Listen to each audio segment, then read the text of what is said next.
Hello, my dear people. This is Raj from Raj on the Overdrive. কেমন আছেন সবাই? আজকে চলে এসেছি আমার নতুন বাইক CF Moto 250 SR নিয়ে সেকেন্ড ব্লগে। তো গতকাল রাতে এই বাইকটা কিনলাম খুলনা থেকে। ঢাকা থেকে কেনার কথা ছিল, বাট ঢাকায় বাইক ছিল না দেখে খুলনায় এক পিস পাইলাম, সেখান থেকে এই বাইকটা নিয়ে ফেলছি। তো যশোর থেকে এখন ঢাকার দিকে আগাচ্ছি। আপাতত সামনেই এক্সপ্রেসওয়ে, আর বাইকের ব্রেকিং পিরিয়ড তো এখনও কেবল শুরু হয়েছে, এই যে অনলি 198 কিলো রানিং। তো খুব একটা টানাটানি করতেছি না, এই যে হাইয়েস্ট 6000 RPM-ই উঠাচ্ছি, তার উপরে যাচ্ছি না আপাতত। আর অনেকক্ষণ ধরেই রাইড করতেছি, বাট রেকর্ডিং অন করি নাই, বিকজ প্রচুর গরম ছিল, শরীরটা খুব একটা ভালো না, রেকর্ডিং করতে ইচ্ছা করতেছিল না। তো ঢাকার দিকে যত আগাচ্ছি রোদের তাপটা কমতেছে, আর শুনলাম ঢাকার দিকে বৃষ্টি হচ্ছে, এই কারণেই যাইতে যাইতে হয়তো বৃষ্টিতে ভেজা লাগতে পারে। যাই হোক, ব্যাপার না, বৃষ্টিতে ভেজার মজা আলাদা।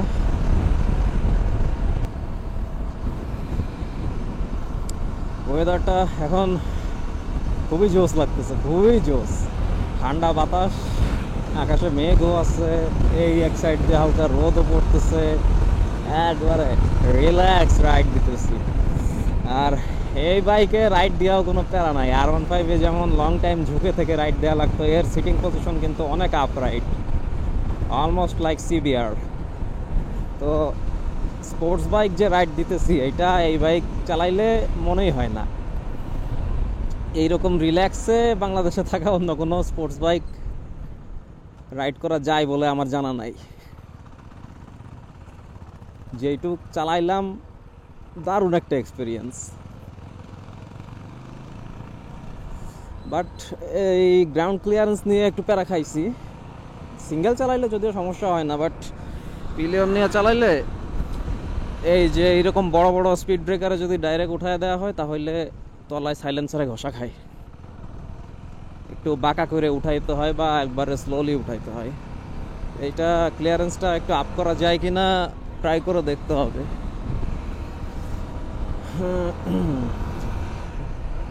লোকাল মেকানিকের কাছে দেখাইছিলাম, ওরা বললো যে এটা সার্ভিস সেন্টারের থেকেই করে দেখা উচিত।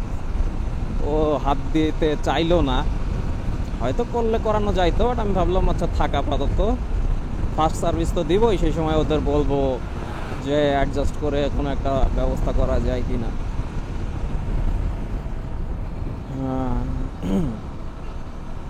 তো এই যে সামনে 11 কিলোমিটার পর ভাঙা এক্সপ্রেস হাইওয়ে, দেন ঢাকায় ঢুকবো। ঢুকতে ঢুকতে বুঝতেছি যে বৃষ্টিতে ধরবে, প্যারা নাই, বৃষ্টিতে রাইড করতে আমার ভালোই লাগে।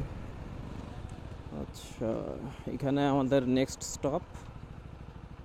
একটু হালকা পাতলা খাওয়া দাওয়া করে দেন আবার রওনা দিব। এটা হচ্ছে জয় বাংলার মোড়। এখানের চুই ঝালের মাংস নাকি খুবই বিখ্যাত। তো এর আগে কখনো ট্রাই করা হয় নাই, দেখি এবার ট্রাই করা। তো এইটা হচ্ছে বিসমিল্লা পাগলার হোটেল। এখানে দুপুরের খাওয়া দাওয়া শেষ করলাম। এই জায়গার গরুর মাংস আসলেই বেস্ট, যদিও আমার পেটের সিচুয়েশন খুব একটা ভালো না, এই জন্য বেশি খাইতে পারি নাই। বাট এইরকম টেস্টের গরুর মাংস বাংলাদেশে খুব কম জায়গাতেই আছে। এই হইল লোকেশন, নগরকান্দা, ফরিদপুর, বিশ্ব রোড মোড়।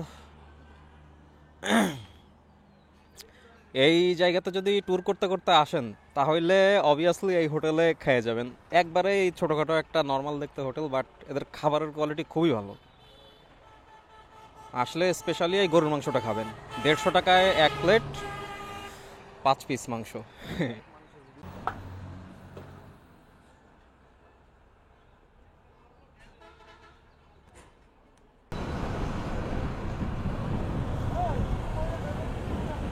হ্যাঁ,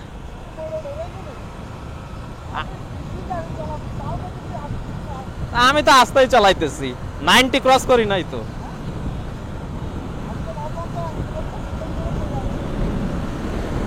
ওই যে দুইজন দুই বাইক নিয়ে যাইতেছে আর কি।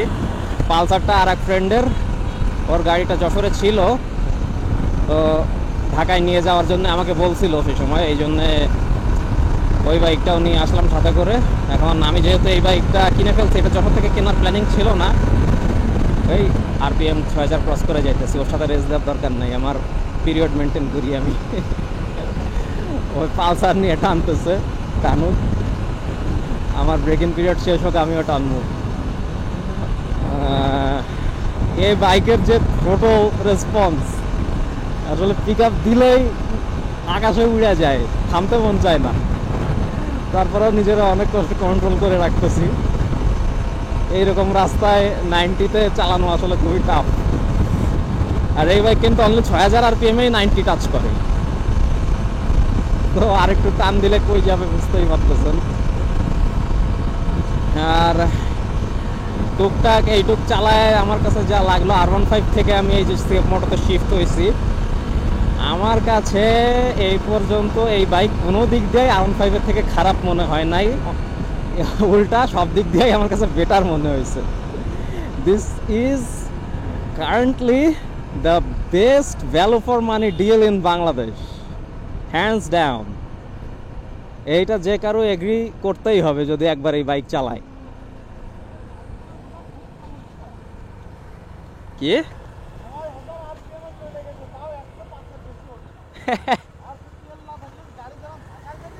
হ্যাঁ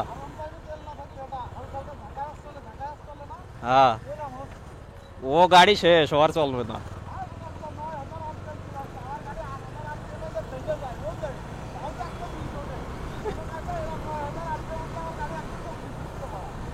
আমার নয় এক্সাক্ট 90 উঠতেছে 6000 আরপিএম এ।